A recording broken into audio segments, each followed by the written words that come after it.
Good afternoon, friends. India made history with the unanimous passage of GST bill in Rajya Sabha yesterday, ushering in an era of one nation, one tax. On behalf of everyone assembled here and on my own behalf, I offer my heartiest congratulations to Honorable Finance Minister Shri Arun Jaitley ji and his team on this historic occasion. May I also welcome the Honorable Finance Minister who will brief you on the subject. I also extend a warm welcome to the Honorable Minister of State for Finance, Shri Santosh Kumar Gangwar ji, Union Minister of State for Finance and Corporate Affairs, Shri Arjun Ram Meghwal ji. My warm welcome to Shri Ashok Lavasa, Finance Secretary and Secretary Expenditure, Shri Shaktikanta Das, Secretary Economic Affairs, Dr. Hasmukh Adia, Secretary Revenue, Shri Neeraj Kumar Gupta, Secretary Deepam, Shri Arvind Subramaniam, Chief Economic Advisor. Friends, first the Honorable Finance Minister will make his opening remarks, after which the Revenue Secretary will make a brief presentation. The floor is then open for questions. I earnestly request you to restrict one question per head, if possible, for organization, so that all of your friends get equal opportunity. Please also follow points of order. The placards are kept in front of you. Please lift them high so that I can call out the number one by one. And a gentle request, as usual, please keep your mobiles on a switch-off mode or a silent mode. Over to the Honorable Finance Minister.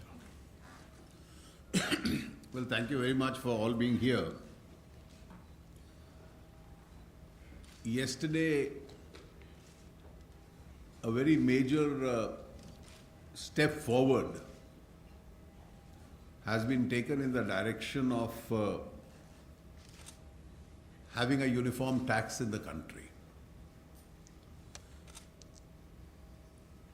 The Constitution Amendment Bill was pending for a long time, predominantly because the Rajya Sabha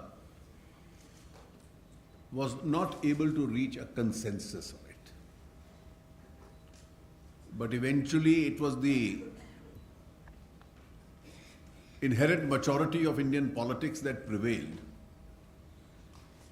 And not only were we able to achieve a consensus, I think the most significant aspect was that the bill was passed with unanimity. Of course, the unanimity was achieved because members of one of the political parties walked out. But even with that, there was an overwhelming consensus.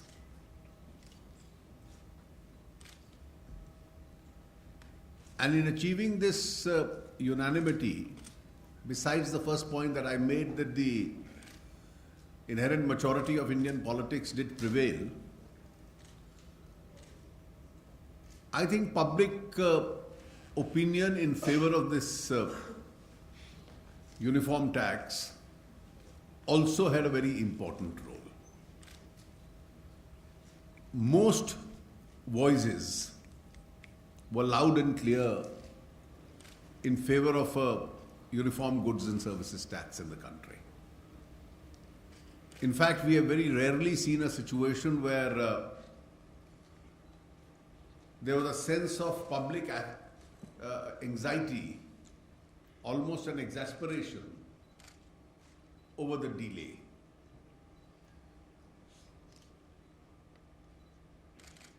Additionally, I think the role of the state governments was extremely positive. More and more state governments felt that this would help their revenues. Even the manufacturing states were of the opinion that this would help in plugging the leakages. This would expand their taxation base. This would ease the process of doing business in their states. And obviously in Parliament, it is MPs from states who are elected, who act in tandem with the opinion of their political parties and the state governments. And therefore it was an extremely difficult situation to reconcile that state governments belonging to almost all political parties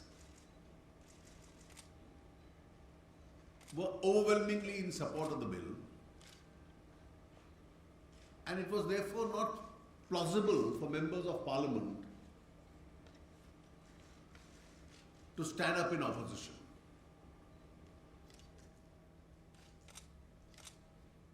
The government, of course, had marathon rounds of consultations.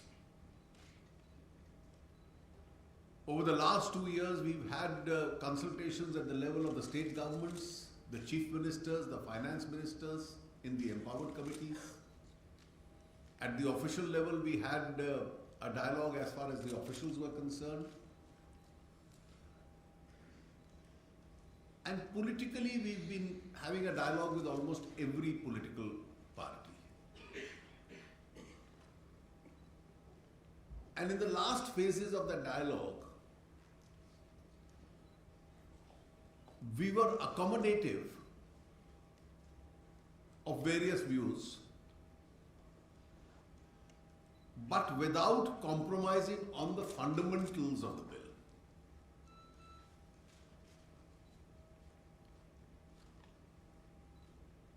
And I'm sure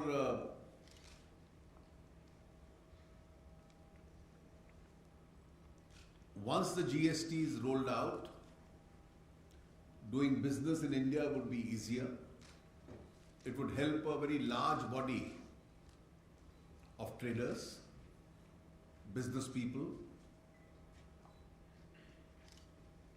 also the citizens. अगर हम लंबे अर्जे में देखें तो tax rate नीचे आएगा, और अगर टैक्स रेट नीचे आता है तो स्वाभाविक है कि बहुत चीजें और वस्तुएं ऐसी होंगी जिसकी दाम कम हो सकते हैं। अब आने वाले दिनों में इसका आगे जो रोड मैप है, हम लोग प्रयास करेंगे कि शीघ्र से शीघ्र उसको पूरा करके जो प्रक्रिया चल रही है इसको लागू किया जाए। लोकसभा की दृष्टि से हम लोगों ने नोटिस दे दिया है, क्योंकि कुछ जो अमेंडमेंट्स एडिशनल की हैं राज्यसभा ने, वो लोकसभा में जानी होंगी। उसके बाद देश की 29 विधानसभाओं में ये जाएगा। आजकल अधिकतर विधानसभाओं का मॉनसून सत्र चल रहा है और इसलिए हर राज्य सरकार भी ये जानती है कि उनको अभी पास करना पड़ेगा, या विशेष सत्र बुलाना चाहे या इसी सत्र के दौरान करें। और जब वो स्थापित होगा तो काउंसिल की स्थापना करने के बाद हमारा तो टारगेट होगा कि अगले सत्र में जो विशेष कानून लाने हैं उन कानूनों को हम संसद के समक्ष ले आएं और इसको पारित करें। वैसे परसों हम लोगों ने जो बेनामी संपत्ति को लेकर कानून था, दोनों सदनों में अप्रूव हो गया है और बहुत शीघ्र ही वो एक एनफोर्सेबल लॉ बन जाएगा। इस देश में ब्लैक मनी को चेक करने में उसकी भी अपनी एक भूमिका होगी।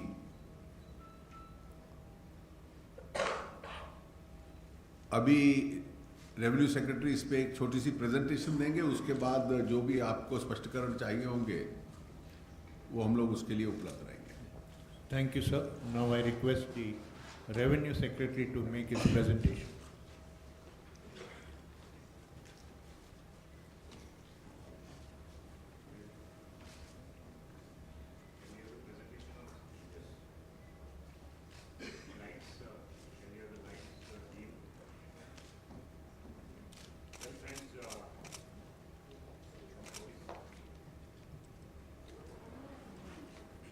uh, Honorable Finance Minister, Honorable Minister of State, my colleagues in the Finance Ministry, and dear friends.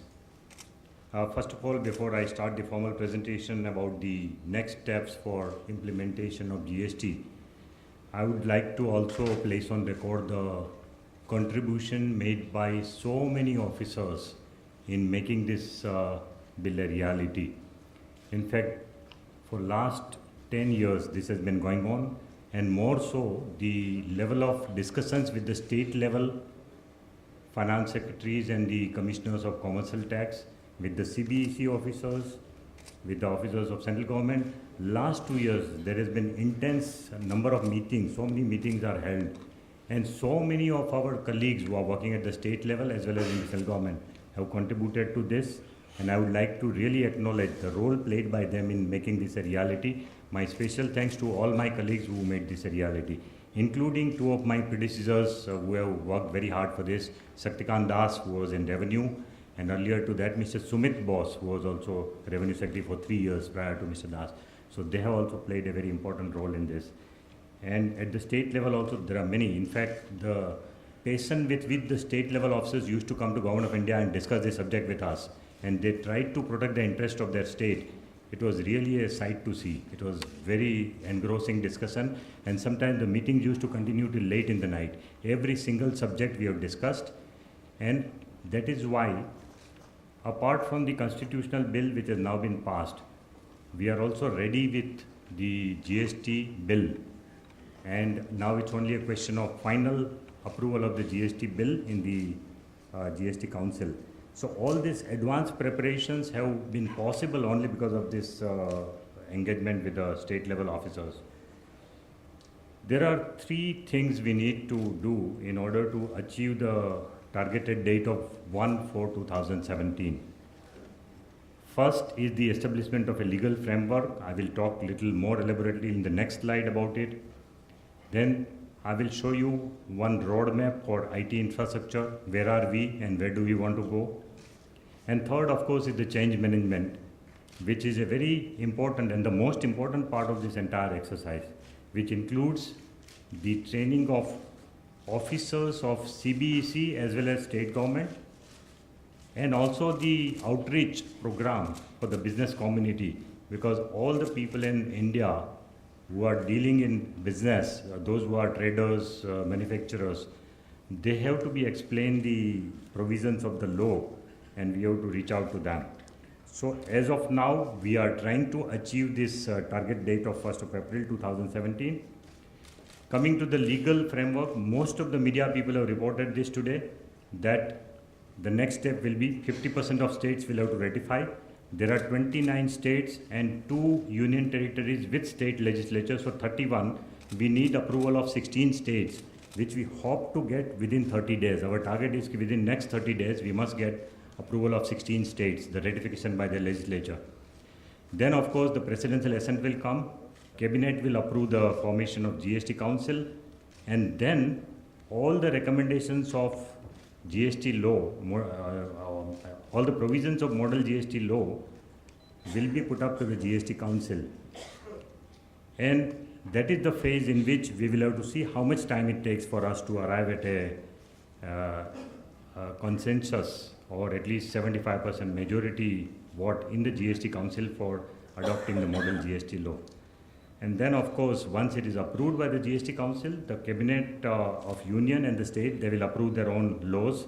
There will be CGST and IGST Act passed by the Parliament, and then there will be a state GST law which will be passed by state legislature.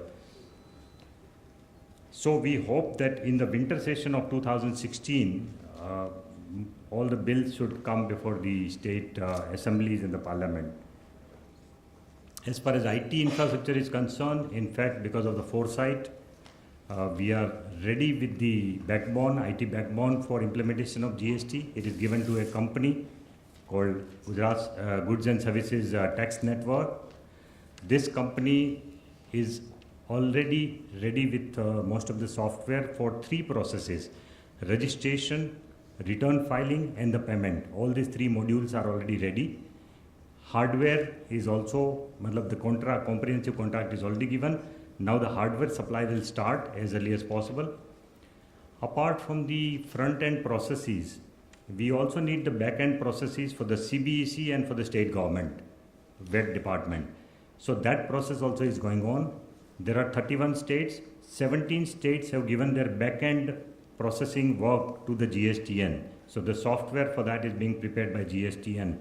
And 14 states are already in the process of making their own back-end processes for GST. So that is also well on track. The CBSE's back-end system will be ready by November. 14 states who are doing on their own, their system will also be ready by November. So by December end, all the software, back-end and front-end, by all the three agencies, GSTN, CBEC and all the states should be ready. So we will then devote the next 3 months period of January to March to do the actual live testing of all the transactions and on the hardware which is newly acquired so that we don't find any glitches. So this is the program for IT infrastructure. When it comes to change management, there are 60,000 assessing officers of state and center put together, almost equal, 30,000 with the CBEC, 30,000 with the state government. And all those assessing officers, they would be of the rank of, say, assistant commissioners and above, or sometimes commercial tax officers also, class 1 and above. There are 60,000 assessing officers. Training of this is going to be done in 4 phases. Source trainers workshop, it is already completed. Source trainers will in turn train the master trainers, which will be over by mid-August 16. After that, the trainers will be trained by October 16. And these 1,000 officers who are being trained as trainers, they in turn will train 60,000 other people all over the country. So that program is being done with the help of National Academy of Indirect Taxes, NASEN.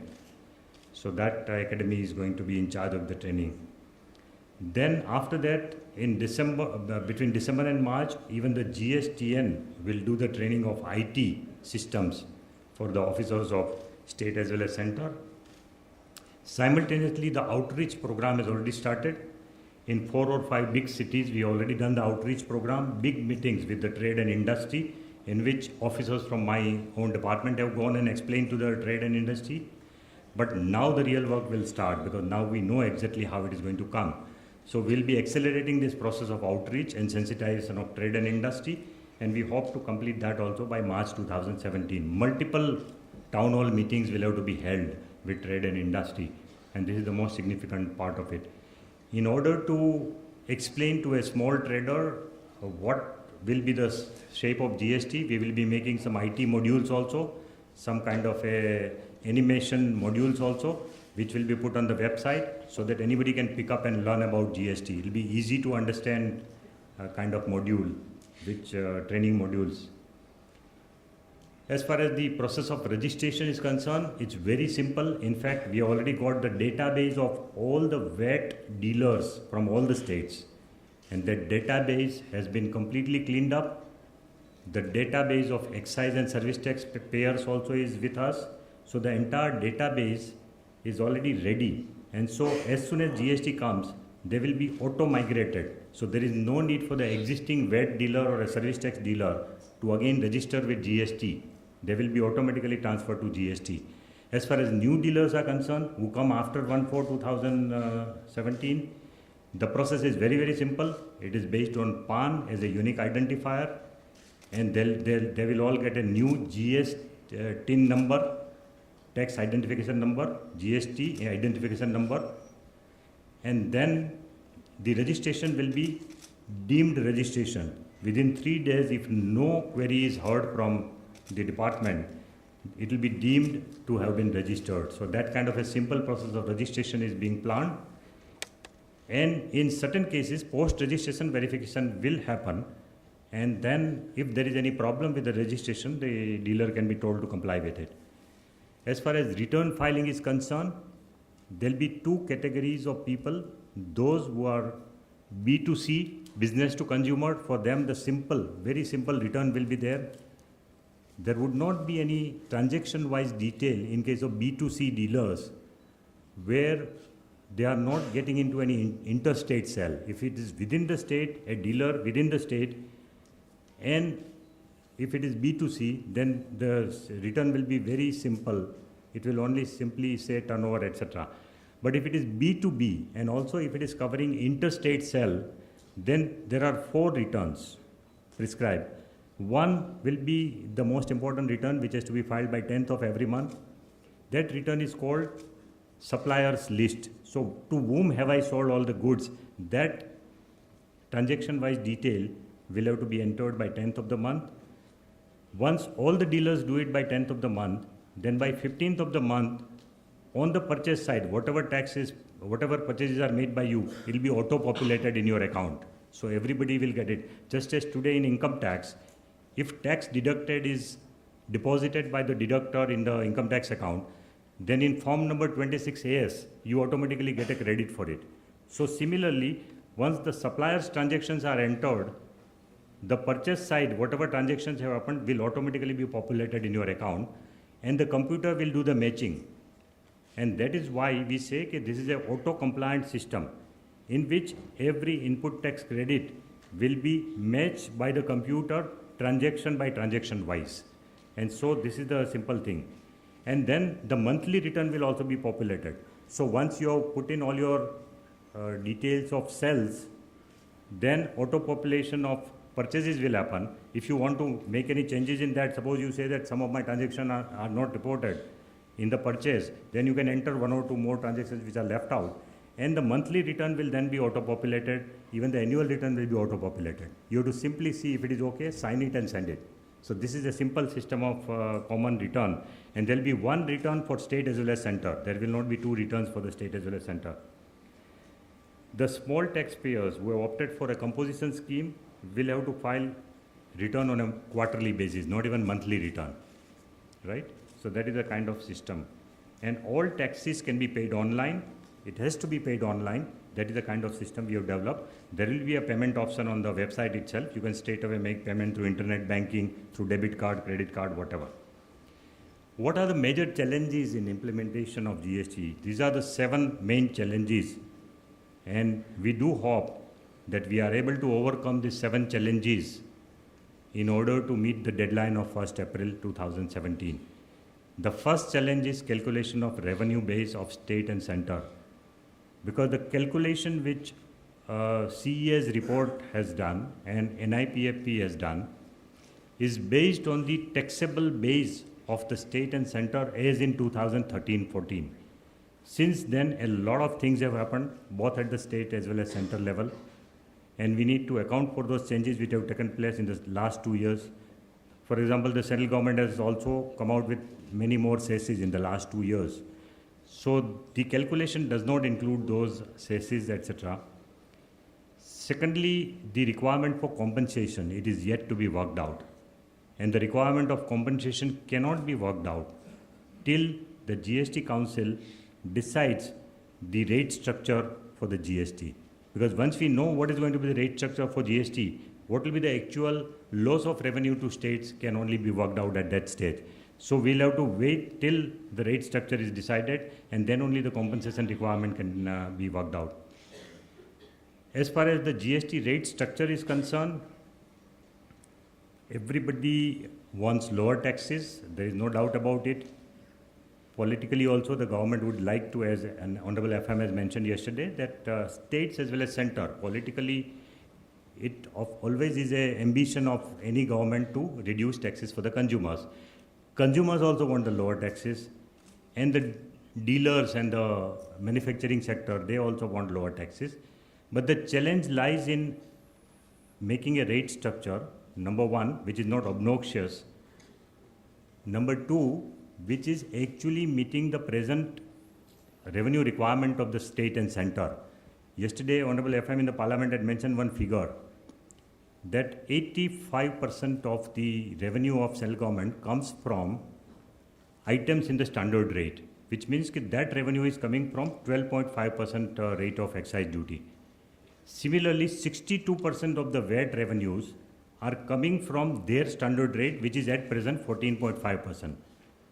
So in all, if you take about 65 to 70% of the revenue of state and center is coming from those items where the total tax incidence is 27%.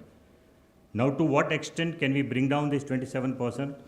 By accounting for the efficiency gain of GST, that is something which the GST Council, and as Honorable FM mentioned, it is a question of calculation, proper calculation. And unless we have done our calculations right, it will be difficult for government to sort of talk about any rates. But in the meantime, in today's newspaper, I find that most of the newspapers have given example of how the different items cost will come down. And in each one of the example, they have taken the ideal rate of 18%, which my friend Arvind has suggested. So all those, I think I would really advise that these are premature calculations, and particularly in the items like car, etc. The calculations are made and said that by 27 can come down to 18, and so that will be the benefit to consumers of car. So it will all depend on what GST rate structure we want to have. There is a challenge there because service tax cannot bear so much of high increase in the rate of service tax, which is at present 15%. At the same time, the revenue neutrality, which is the most important objective, that also has to be maintained. The next challenge, of course, is the list of exemptions. Yes, we don't want inflationary pressure, particularly for a common man's item. So the states and center have to agree to the exempt list. What will be the list of exempted items? Forming a consensus on model GST bill.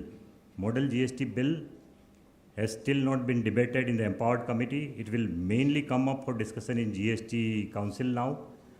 It has got 233 odd clauses. We have already put it in the public domain, and you would be surprised, in the last 2 months since we put it, we took empowered committee's permission to put it in the public domain in June meeting of Calcutta. And since then, in the last 2 months, we have got 40,000 pages of representation from industry and trade. And we have put a whole battery of officers only to sort them out, the various suggestions which have come. And then we will look at each suggestion, and then we will modify the law and take it to the GST and GST Council. So that's another thing. And then every clause may have to be discussed in the GST Council, and once we agree on a consensus for the draft model GST bill, then it will be ready for adoption by Parliament and state assemblies. The threshold limits also is something which is still under discussion, and the states, some of the states want a very low threshold limit of 10 lakhs, while the view of union and few other states is that it should be 25 lakhs. So it's still under discussion. The compounding limits is also a subject of discussion. And finally, of course, the issue of cross empowerment to mitigate ill effects of dual control. One thing is very sure, that there cannot be a dual control. We cannot have a situation in which both the center and the state give notice to the same dealer for the same transaction or for the same return. We cannot have that situation. So what will happen is that we will have to divide the work among ourselves, and we will have to cross empower each other. So suppose we decide that 3% or 5% of the cases are to be scrutinized in a particular band of cases, then state and center can divide those cases, and where state is doing the assessment, matlab audit or assessment, in those cases, even for CGS, where state is doing CGST ke liye, will empower the state, and for where we are doing the scrutiny or the audit, the states will have to empower the central government to do it. So once the case is opened in scrutiny for whatever, based on whatever information or based on whatever risk parameters we get, then that case will have to be dealt with only by one agency. So there will be no dual control that way. Now only the question is that how do we cross empower each other, the state and the center? That is a subject which is still under discussion, and we hope that GST Council will find a solution to that. With these few words, I thank you everyone. Thank you. Thank you, sir. We have only 10 to 15 minutes for question and answers, as the Honorable Minister has to leave. So we'll take very select questions. Let's start from 125. Yeah, so, sir.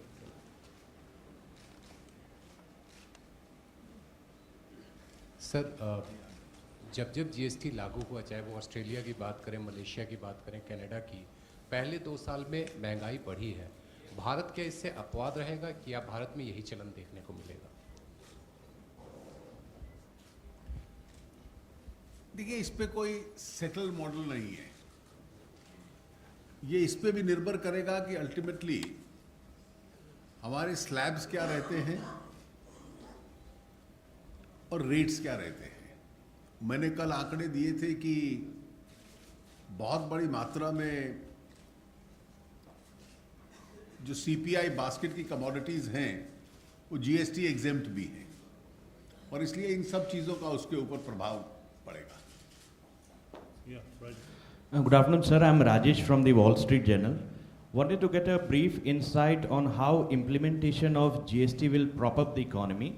Also, is there any government estimation on what would be the likely GDP expansion post-implementation of the new indirect tax regime? Well, I think it is obvious that when it unifies the country into one market and enables a free flow of goods and services, checks evasion, makes business easier, this certainly will give a boost to the economy. Now, economists have given various estimates, and I'll only call them estimates, which are already in the public domain. Sir, Sapna here from CNBC TV 18. A kind of a repeat question, especially in terms of service tax, there expected to be a jump on GST. That part of the inflationary impact, and so You see, it'll depend on two factors. A, what the standard rate will be, and B, what does the GST Council eventually decide upon the rate of the service tax itself. And one of the reasons why successive governments have been gradually adding to the service tax, because one of the intentions was, besides revenue raising, that it should start converging towards the GST rate. And already, if you've seen in the last few years, the UPA government made it from 10 to 12%, then 12 became 14. With cesses, it has become about 15. So it has moved up. And one of the upwards movement is the difference between the rate and the possible rate, which will eventually be fixed, has relatively narrowed down. Yeah, 194. Yeah. Sir, this is Surpi from the Hindu Business Line. So yesterday the AIADMK was the only party which opposed the bill. So do we expect Tamil Nadu to come on board with GST, and what happens if it still holds out, sir? No, I think India has political parties which are extremely responsible. You have a responsible government in Tamil Nadu, and once there is a constitution amendment which is passed and notified, having stated their stand, I'm sure everybody will comply with what the legal structure is. I must say, in all fairness, that the Tamil Nadu government, through its finance minister, has been represented in almost every meeting of the Empowered Committee. They have voiced their reservations consistently, but at the same time, they've played an active and a positive role in the meetings itself.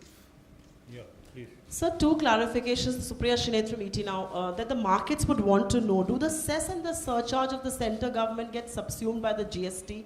That's question number one. And question number two, that the clarification markets would want on is that when you get the GST law in the winter session, will that have a rate mentioned there? And what was your hesitation, and this is a political question that I'm taking the liberty to ask, in committing that this is not going to be a finance bill? Well, let me make it clear. Where is the rate going to be mentioned? Once we pass a constitution amendment which puts this drafting of the law in the first instance in the domain of the GST Council.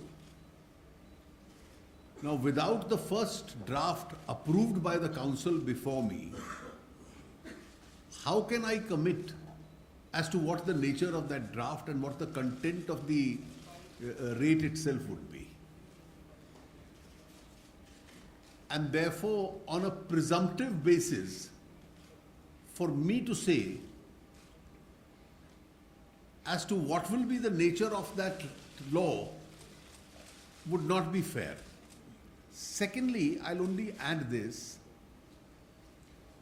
The constitutional provision in Article 110 and 117 as to what is a money bill and what is a finance bill is absolutely clear. The word used in Article 110 is shall be, that is, shall be deemed to be. What shall be deemed to be a money bill? So I can't convert a constitutional requirement into my own option. That's an option I don't have.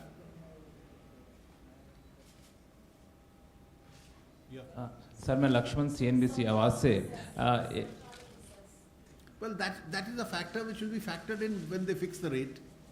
Sir मैं Lakshman CNBC आवाज से एक जो संशोधन राज्यसभा ने पारित किया वो ये है कि राज्यों को जो मुआवजे की भरपाई की जाएगी, नुकसान की भरपाई की जाएगी, वहाँ पे मे की जगह शैल इस्तेमाल किया गया है। तो इससे आपके फिस्कल रोड मैप जो है उस पर क्या असर कोई पड़ेगा 5 साल तक अगर आप 100% तक भरपाई करते हैं तो?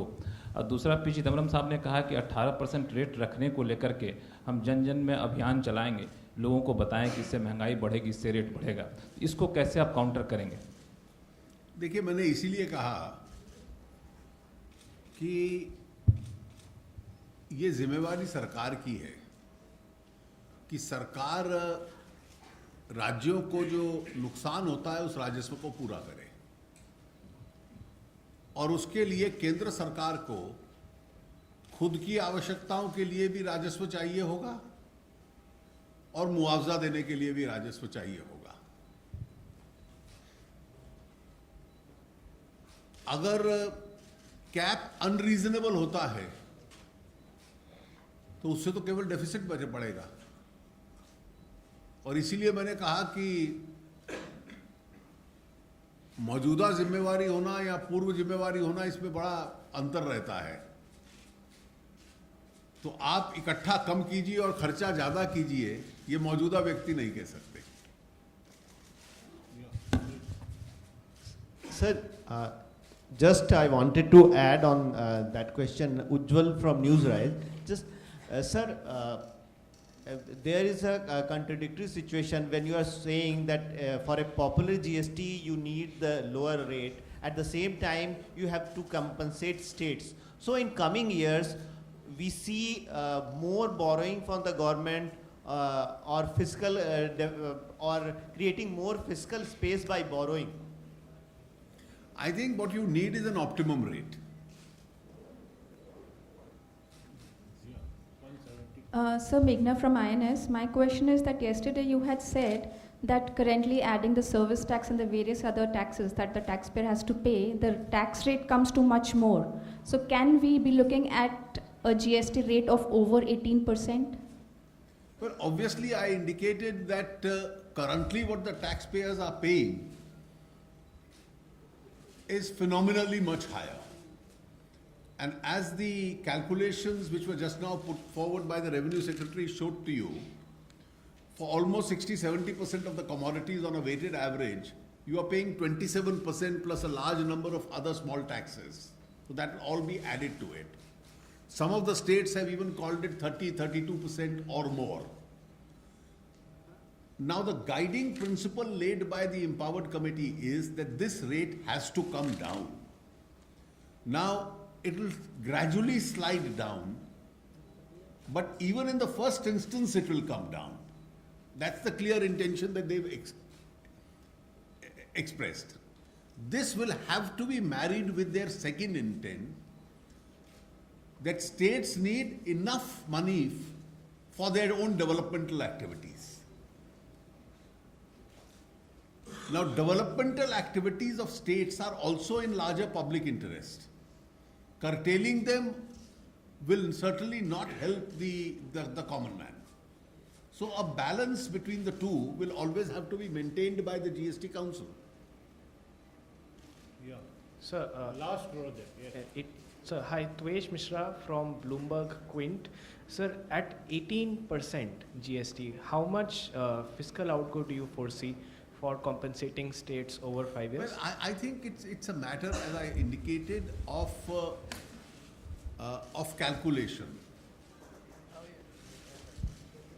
And the calculation is a transparent matter. I see no contradiction or hush in it. The chief economic advisor believes that a more reasonable rate is possible. Some states have a contrarian view. So we are today living with those two views. How we are able to converge it over the next few weeks or months, it remains to be seen. Yeah, last but one. And let me just say this. ये 18% जो है वो chief economic adviser के साथ चिपक गया है. उन्होंने 18% कहा नहीं था.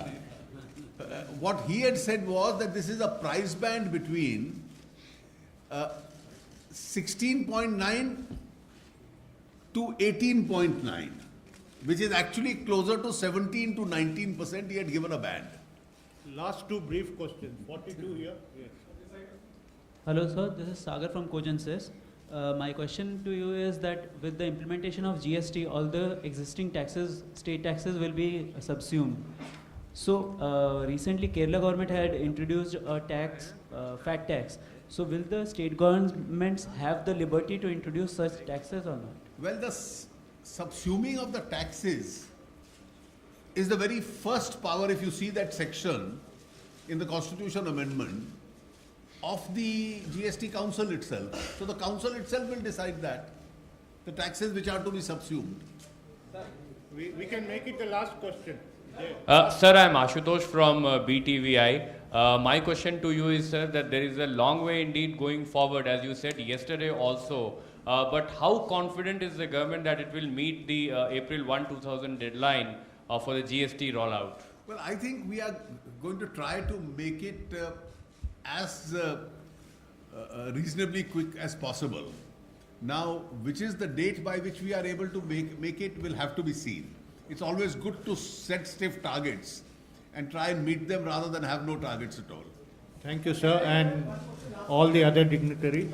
Thank you, friends. Minister has to go to Parliament. There will be other occasions. The refreshments will be ready on the